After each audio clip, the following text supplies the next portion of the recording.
සතිය දවස් 7න් ඔබ අකමැතිම දවස මොකක්ද කියලා ඔබ ඇතුළු 10 දෙනෙක්ගෙන් අහුවොත් වැඩි දෙනෙක් ලබා දෙන පිළිතුර මොකක් කියලාද ඔබ හිතන්නේ? බොහෝ දෙනෙක් කියන්නේ ඒ දවස තමයි සඳුදා කියලා. සතියන්තයේ දවස් දෙකක් ඉතාමත්ම විවේක පාඩුවේ ගත කරලා නැවතත් කාර්යබහුල ජීවන රටාවකට අවතීර්ණ වන දවස සඳුදා වීම විතරක් නෙවෙයි මේකට හේතුව බවට පත් වෙලා තිබෙන්නේ. මේකට තව හේතු ගොඩක් තිබෙනවා. ගෙදරයි ඉස්කෝලේ යන්නයි රස්සාවට යන්නයි ගත්තම මං ගෙදර හිටියත් සඳුදා කියන්නේ මරණා වගේ පටන් ගන්නවක් අප්පා. සතියන්තයේ ආතල් කුඩු වෙන්නේ සඳුදායින් තමයි. ඒ නිසා සඳුදා චාටර්. තව දවස් 5ක් ඉන්න එපා ඉතින් විවේකයක් ගන්න. ඒ නිසා මණ්ඩේ සක්ස් තමයි. සඳුදා දවස ගැන බොහෝ දෙනෙක් ඔය විදිහට නොපහන් හැඟීමකින් කතා කළාට ඇත්ත කතාව තමයි සඳුදා කියලා කියන්නේ අපි ඇත්තටම ජවයෙන් වැඩ ආරම්භ කරන්න ඕනේ දවසක්. මොකද සතියක් දුවන්න ඕන කරන ජවය සඳුදා දවසේ ආරම්භයේදී තියෙන එක ඒ ප්‍රබෝධය තියෙන එක අතිශයින්ම වටිනවා. හැබැයි සඳුදා දවසේ පටන් ගන්නෙම Taman මනසින් බෙදවැටලා නම් අයියෝ මොකද්ද මේ සතියේත් මට මහන්සි වෙලා වැඩ කරන්න හිතෙනවා නේද කියන වගේ සිතුවිල්ලකින් නම් ඒ සතිය ඵලදායී කර ගැනීමට අපහසුතාවයක් මතුවෙන්නට පුළුවන්. මෙන්න මේ නිසා අද දවසේදී අපි හිතුවා සඳුදා කියන දවස ප්‍රබෝධමත්ව ආරම්භ කරන්න මොනවද අපි කරන්න ඕනි කියන කාරණාව ගැන ඔබට කියන්න. දැන් අපි දන්නවා සාමාන්‍යයෙන් සෙනසුරාදා ඉරිදා කියන දවස් දෙක ගත්තාම මේ සෙනසුරාදා ඉරිදා කියන්නේ අපිට ලැබෙන නිවාඩු. එතකොට ලබා ගන්න නිවාඩු වලට වඩා උපය ගන්න නිවාඩු වල වටිනාකම තමයි වැඩි. දැන් උපය ගන්න නිවාඩු කියලා කියන්නේ මොකක්ද? Tamanගේ සතියේ වැඩ කරන දවස් ටිකේ හොඳට මහන්සි වෙලා වැඩ කරලා ජීවිතේ පස්සේ කාලෙක Tamanගේ විශ්‍රාමයේ කලින් ගන්න පුළුවන් මිනිස්සු සමහර වෙලාවට අවුරුදු 20 30ක නිවාඩු උපයා ගන්නවා. හැබැයි Tamanගේ වැඩ කරන් තියෙන සතිය හරියට වැඩ කරන්නේ නැති මිනිසුන්ට හැමදාමත් තියෙන්නේ ලැබෙන නිවාඩුව භුක්ති විඳින්න විතරයි. ඒගොල්ලන්ට බොහෝ වෙලාවට සෙනසුරාදා ඉරිදා ඉවරනාට පස්සේ සඳුදා නැවත වැඩ ආරම්භ කරන්න සිද්ධ වෙනවා. දැන් ලැබෙන නිවාඩුවට එහා ගිහිල්ලා නිවාඩු උපයා ගැනීම උදෙසා සැබෑ ලෙසින්ම ක්‍රියාශීලී සහ ඵලදායී සතියක් ආරම්භ කරන්නේ කොහොමද කියන එක ගැන අද වීඩියෝවේදී අපි සාකච්ඡා කරන්න බලාපොරොත්තු වෙනවා. රැඳෙන්න අද දවසේ වීඩියෝව ඔබට ශිෂ්‍යෙක් වුණා, ව්‍යාපාරිකයෙක් වුණා, එහෙම නැත්නම් වෘත්තිකයෙක් වුණා, කවර ශාස්ත්‍රයක ඔබගේ ඉදිරි ගමන යන කෙනෙක් වුණා ඔබට වඩාත්ම උපකාරී වේ.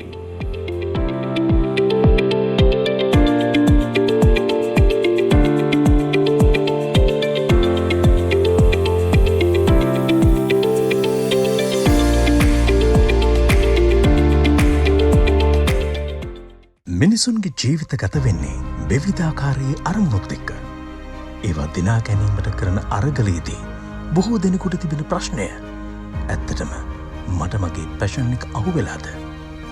රැකියාව මාරු කළත්, විෂයමාලා වෙනස් කළත්, බිස්නස් මාරු කළත් තාමත් හිතෙන්නේ Tamanගේ පැෂන් එක Tamanට අහුවෙලා නැහැ කියන එක නම් ඔබ ආ යුතුම තැනක් තමයි Find Your Passion Zoom සැසිය. දවස 2022 අගෝස්තු 27 වෙනිදා. වේලාව රාත්‍රී 7 සිට 9 දක්වා. Google ෆෝම් එක පුරවන්න. අපිට කතා කරන්න.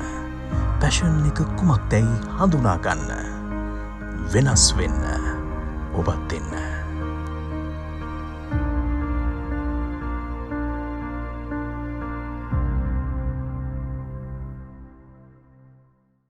සඳුදා කියන දවස Tamanගේ සතියේ තියෙන දවස් 7න් එපාම කරපු එහෙම නැත්නම් චාටර්ම දවස බවට පත් වෙන්න බොහෝ දෙනෙකුට බලපාපු තවත් එක ප්‍රධාන සාධකයක් තියෙනවා. ඒ තමයි මේ කුඩා කාලේදී අපි බොහොම ආසයිනේ නිදහසේ ඉන්න, කෙලිදෙලෙන් පසු වෙන්න. දැන් ඒකට අපිට කුඩා කාලේදී තිබ්බ දවස් දෙක තමයි සෙනසුරාදා ඉරිදා පාසල් යන කාලේ. එතකොට අපි ඇඟිලි ගනිමින් ඉන්නවා සෙනසුරාදා දවසේ උදා වෙනකම්. එතකොට සඳ දවසට යනකොට යන්නෙම හිතේ පොඩි අකමැත්තක් ඔළුවේ තියාගෙන. ඕක දීර්ඝ කාලයක් ප්‍රැක්ටිස් වෙලා අපි රාජකාරී ජීවිතයට ආවත්, එහෙම නැත්නම් අපි පෞද්ගලිකව ව්‍යාපාරයක් කළත්, එහෙම නැත්නම් මොනියම් හෝ වෙනත් ක්ෂේත්‍රයක නිරත වුණත් අපිට සඳුදා කියන දවස ගැන ඇති වෙන්නේම අර දිගින් දිගටම මේක ප්‍රැක්ටිස් කරලා මහා එපා වෙච්ච දවසක්, එහෙම නැත්නම් චාටර් දවසක් විදිහට. හැබැයි සඳුදා කියන දවස ප්‍රබෝධමත්ව ආරම්භය යුතුව තිබෙන්නේ ඒ දවස් 5 ඔබට ඊ타ත්ම වැදගත් වෙන නිසා. මොකද ආරම්භය ඊ타ත්ම ප්‍රබෝධවත් නම් ඔබට සතිය දුවන්න පුළුවන්කම තියෙනවා. හැබැයි ඔබ ආරම්භය ප්‍රබෝධවත් කරගන්නට අසමත් වෙනවා නම් සමහර විට ඔබට අඟහරුවාද බදාදා වෙනකොටම ලොකු මහන්සියක් එහෙම නැත්නම් අපහසුතාවයක් දැනෙන්නට පුළුවන්. සිකුරාදා දවස වෙනකන් ඇඟිලි ගනින්න පටන් ගන්න පුළුවන්.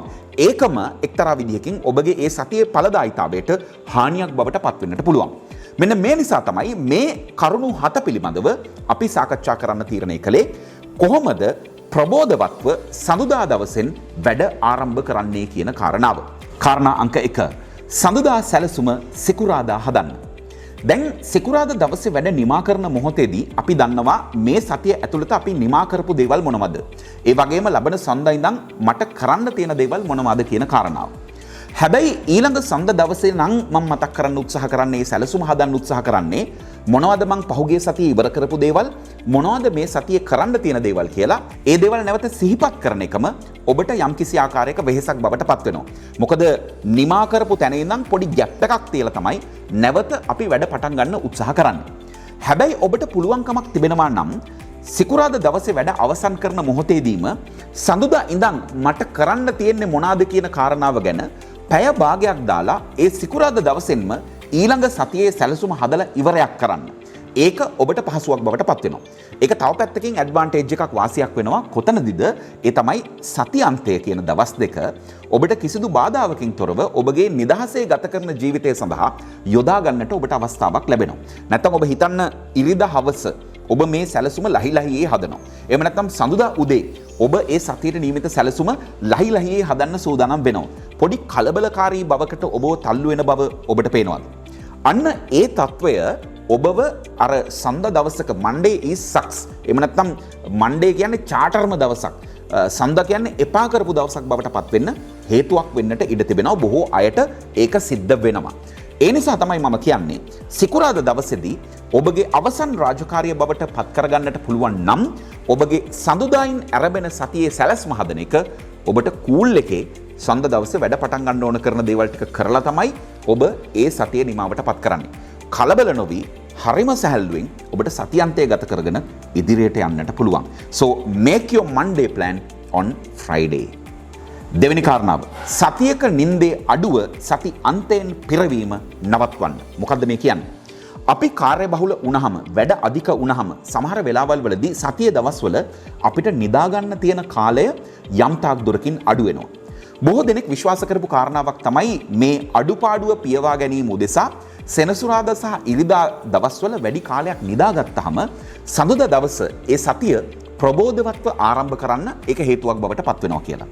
හැබැයි පසු කාලීනව කරන ලද පරීක්ෂණවල ප්‍රතිඵලයක් විදිහට හොයාගත්තා ඒක සැබෑ ලෙසින්ම උපකාරයක් බවට පත් වෙනවා වෙනුවට ඒක ප්‍රබෝධවත්ව සතියක් ආරම්භ කිරීමට බාධාවක් බවට පත් වෙනවා කියලා. ඇමරිකාවේ බේල වෛද්‍ය විද්‍යාලයේ සහකාර මහාචාර්යවරියක වන ඇනිස් විල්සන් මේ සම්බන්ධයෙන් හරි අපූර්ව තොරතුරු ටිකක් අනාවරණ කරනවා. ඇය කියනවා මේ අපි ඇත්තටම නින්ද කියන දේ ලබාගත යුතු තියෙන්නේ ස්ථාවර පැටර්න් එකක් විදිහට. මේ පැටර්න් එක කැඩුනහම එතනින් එහාට ක්‍රියාශීලීව දවස පවත්වාගෙන යාමට ඒක බාධාවක් බවට පත් වෙනවා කියලා. දැන් උදාහරණයක් විදිහට සතිය දවස්වල අපි හිතමු පැය 6ක් විතර අපි නිදා ගන්නවා කියලා. හැබැයි සතිය අන්තයේ අපි ඒක පැය 8ක් 10ක් අතර ප්‍රමාණයක් දක්වා වැඩි කරනවා.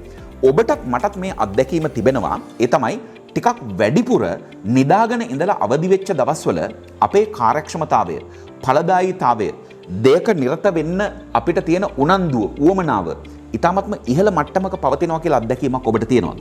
නැහැ. ගොඩක් වෙලාවල් වලදී අපි වැඩිපුර කාලයක් නිදාගත්තට පස්සේ ඊළඟ දවසේ අපිට ඒ ප්‍රමාණයෙන් නිින්ද නොලැබෙනකොට අපි තුල ඇති වෙන්නේම යම්කිසි නොපහන් හැඟීමක්. ඒක ඇත්තටම ඊටමත් ප්‍රබෝධමත් සතියක් ක්‍රියාත්මක කිරීමට බාධාවක් බවට පත් වෙනවා. ඒ නිසා ඇනිස් විල්සන් කියනවා ඔබ කල යුත්තේ සති අන්තයේ වැඩි වේලාවක් නිදා ගැනීම නෙවෙයි. පුළුවන් විදිහට මුළු සතියේම එකම පැටර්න් එකකට නිදා ගන්න තමන් හුරු කර ගැනීම කියලා. ඒක ඊටමත් ඉහළ ඵලදායීතාවයකට ඔබව රැගෙන යන්න හේතුවක් වෙන බව ඇය කියනවා. මම නෙවෙයි.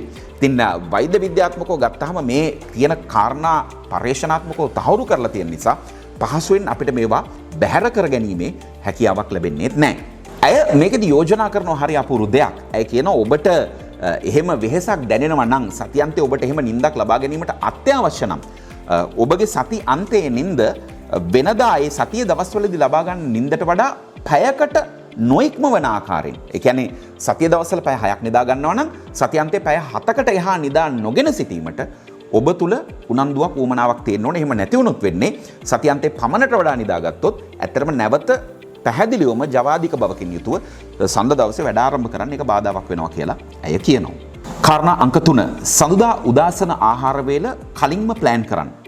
ආහාර කියන්නේ දෙආකාරයකින් අපිව සන්තර්පණය කරන දෙයක්. එකක් තමයි අපේ කුසගින්න නිවන්නට ආහාර වලට පුළුවන්. ඒක කයට ලැබෙන දේ. හැබැයි ඊටාත්ම හොඳ මිහිරි අපි කැමති ආහාර වේලක් ලබා ගත්තාම අපේ හිත සන්තර්පණය කරන්නත් ඒකට පුළුවන්කමක් තිබෙනවා. දැන් සමහර අවස්ථාවල අපි අහලා තියෙනවා, අපි දැකලා තියෙනවා, අපේ ගෙවල් වල සිද්ධ වෙලා තියෙනවා, අපේ වැඩිහිටියෝ එහෙම අහලා තියෙනවා. ඒ කියන්නේ මොන මගුලක්ද මේ හදලා තියෙන්නේ කන්න. ඒ කියන්නේ කන්න තියෙන කෑම මේස දිහා දැක්කහම ප්‍රබෝධවත් බවක් වෙනුවට එපා වෙන ෆීලිං එකක් කන්න කලින්ම ඇති වෙන ආකාරය අපි දැකලා තියෙනවා. ඒ නිසාම මම ඔබට කියනවා සඳුදා දවසේ මුලින්ම ලබා ගන්න ආහාර වේලෙන්ම ඔබ අයියෝ මොනවාද මේ හදලා තියෙන්නේ කියන තැනටපත් වෙන්න ඕනේ නැහැ. ඔබ හැමතිස්සෙම සඳ දවස ආරම්භ කළ යුතුව තිබෙන්නේම ප්‍රබෝධවත් බවකින් නම් ඔබ ඒ දවස ආරම්භ කරද්දී කරන එක වැදගත්ම දෙයක් තමයි ඔබගේ පළමු ආහාරය ලබා ගන්න එක. ඒක ඔබ කැමැතිම ආකාරයේ ආහාර වේලක් බවට පත් කරගන්න පුළුවන්කමක් තිබෙනවා නම් එක පැත්තකින් ඔබ අකමැති ආහාරයක් ඇඟට දාගෙන ඒ පිළිබඳව මනස සහ කය අතෘප්තිකර භාවයකට ගෙන යනවට වඩා Taman කැමැති ආහාර වේලක් දාගත්තාම මනස සහ කය දෙකම හරිම තෘප්තිකර භාවයට රැගෙන යමින් ඔබට පුළුවන්කම ලැබෙනවා සඳ දවස ප්‍රබෝධවත්ව ආරම්භ කරන්න. ඒ නිසා සඳුදා උදෑසන ලබා ගන්න ආහාර වේල සම්බන්ධයෙන් අනෙක් ආහාර වේල් වලට වඩා ටිකක් වැඩිපුර උනන්දුවෙන් වැඩ කරන්න ඕනේ කියලා විශේෂඥයින් යෝජනා කරනවා. හතරවෙනි කාරණාව. තමන්ව ඊ타මත්ම ප්‍රියමනාප විදිහටම පේන ඇඳුමකින් සඳුදා දවසේදී සැරසෙන්න. ඇයි මම මෙහෙම කියන්නේ? අපි අපේ ඇඳුම් අල්මාරිය ඇරලා බැලුවොත් ඒක ඇතුලේ අපිම තෝරගත්ත ඇඳුම් ගොඩක් තිබුණට අපි වඩාත්ම ප්‍රිය කරන. ඒ වගේම ඒක ඇඳහම හරිම ලස්සනට අපිව පේනවා කියලා හිතන සුවිශේෂී ඇඳුම් කිහිපයක් තියෙනවා. දැන් ඒ වගේම අනික් පැත්තෙන් ගත්තාම අපි ඒක ඇඳහම ඔයාද හරි ලස්සනයි, ඔයාද හරි පිළිවෙලයි, ඔයා හරි ලස්සනයි කියලා පිටාය කියන විදිහේ ඇඳුම් ටිකක් අපේ අල්මාරිය ඇතුලේ තියෙනවා. අපි සඳ දවසේ අඳින්නේ මොකක්ද කියලා කලින් සැලසුම් කර නොගත්තොත් සමහර විට ඔබ කැමතිම ඒ ප්‍රියතම ඇඳුම ඔබට ඔබව ලස්සනට පේන ඒ ඇඳුම පිට කෙනෙක්ට ඔබව ලස්සනට පේන ඒ ඇඳුම ඉරිදා දවසේ රාත්‍රියේ ඩස්බින් එකේ තියෙන්න පුළුවන්. එතකොට සඳ දවසේ ඔබට ඇඳගෙන යන්න වෙන්නේ සමහර විට මොකක්ද ඔය ඇඳගෙන ඇවිල්ලා තියෙන්නේ. එහෙම නැත්නම් ඔබ ඇඳගෙන කණ්ණාඩි ඉස්සරහට ගියාපුවාම මොන මගුලක්ද මට අද මේ අඳින්න උනේ කියලා හිතන විදිහේ ඇඳුමක් නම් ඔන්න සඳ දවසේ ඔබට ප්‍රබෝධවත් වනවා වෙනුවට එපා වීමකින් තමයි වැඩේ පටන් ගන්න සිද්ධ වෙන්නේ. ඒ නිසා මම කියවනේ සඳ දවස ප්‍රබෝධවත්ව ගත කරන්න ඕනි නම් ඔබ වටේ ඔබ එදා දවසේ කරන ගොඩක් දේවල් ප්‍රබෝධවත් කිරීම තමයි ඒකට කරන්න තියෙන හොඳම විකල්පය. එතකොට ආහාර වේල ගැන අපි හිතුවා වගේම අපි මොකක්ද සඳ දවසේ අඳින්නේ මොන ඇඳුමෙන්ද මං සැරසිලා යන්නේ කියන එක කලින්ම සැලසුම් කරගත්තට පස්සේ ඔබ ඒක ඇඳලා බලනකොටම දවස පටන් ගන්නෙම හරිම ප්‍රසාදනීය සිතවිල්ලකින් එපා වෙච්ච තැනකින් නෙවෙයි. ඒ නිසා ඔබ ගාව තියෙන හොඳම ඇඳුම සඳ දවස සඳහා වෙන් කරලා තියාගන්න. ඒක ඇඳහම Tamanට දැනෙනවා නම් හොඳ ෆීලිං එකක් සතියම ඊටමත්ම හොඳ ලෙවල් එකකින් ගෙනියන්න ඒක ඔබට උපකාරයක් බවට පත් වේවි. අංක 5 යහපත් චර්යා ධර්ම අරබන්න. දැන් අපිට අසන්තෘප්තිය ඇති වෙන්නේ අපිව අපහසුතාවයට පත් කරගන්න දේවල් නිතර අපේ වටේ සිද්ධ වෙනකොට.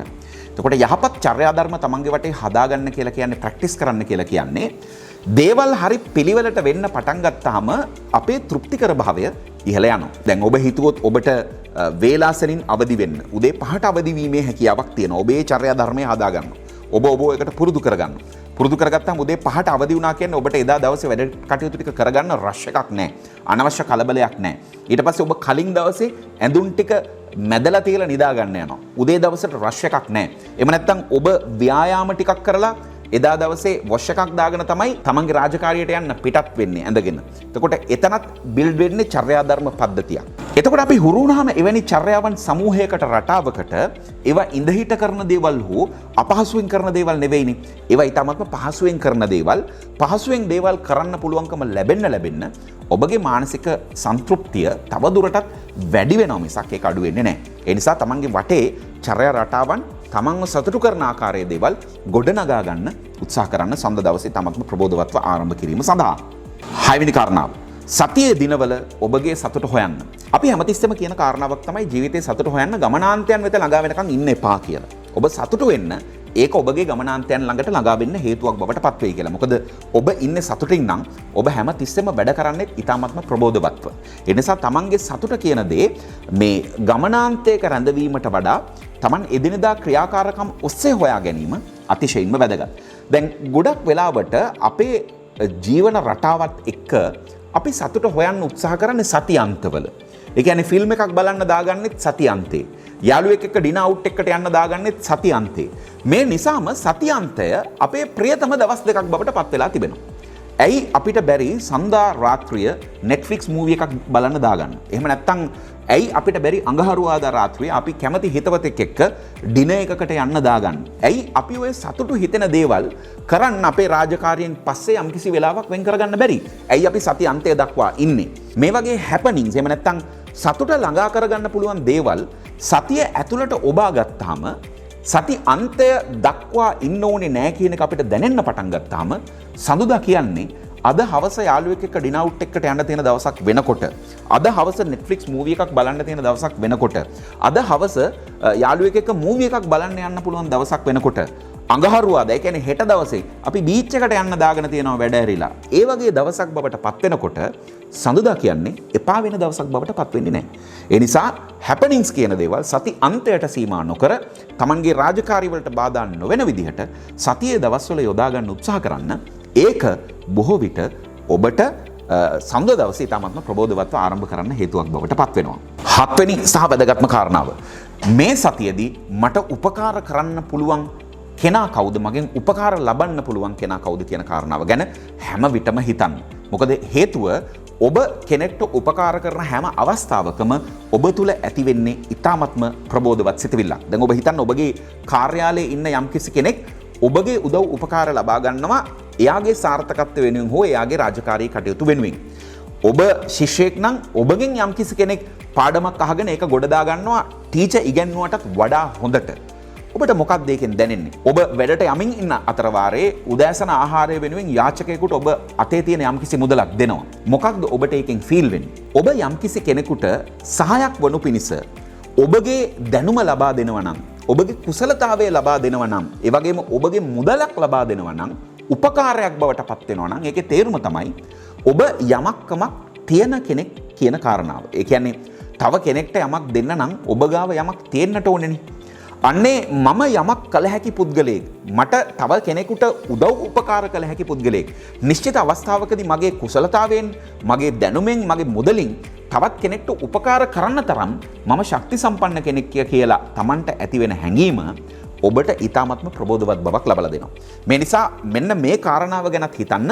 මේ සතිය ඇතුලේ, මේ සඳුදායින් පටන් ගන්න සතිය ඇතුලේ මම කාටද උපකාරයක් බවට පත් වෙන්නේ? කොයි විදිහටද මම කෙනෙක්ට කරුණාවන්ත වෙන්නේ කියන කාරණාව ගැන ඔබට හිතන්නට පුළුවන් නම් Monday is success වෙනුවට Monday කියන්නේ තමන්ගේ ජීවිතේ ඊ타මත්ම, සඳුදා කියන්නේ තමන්ගේ ජීවිතේ ඊ타මත්ම වටිනා දවසක් බවට, ප්‍රබෝධවත් දවසක් බවට පත් කර ගැනීමට ඔබට හැකියාව ලැබෙනවා. අපි බලමු මේ කරුණු කාරණා 7 මොකක්ද කියලා නැවත වතාවක්. කාරණා අංක 1. සඳුදා සැලසුම සිකුරාදා හදන්න. දෙවෙනි කාරණාව.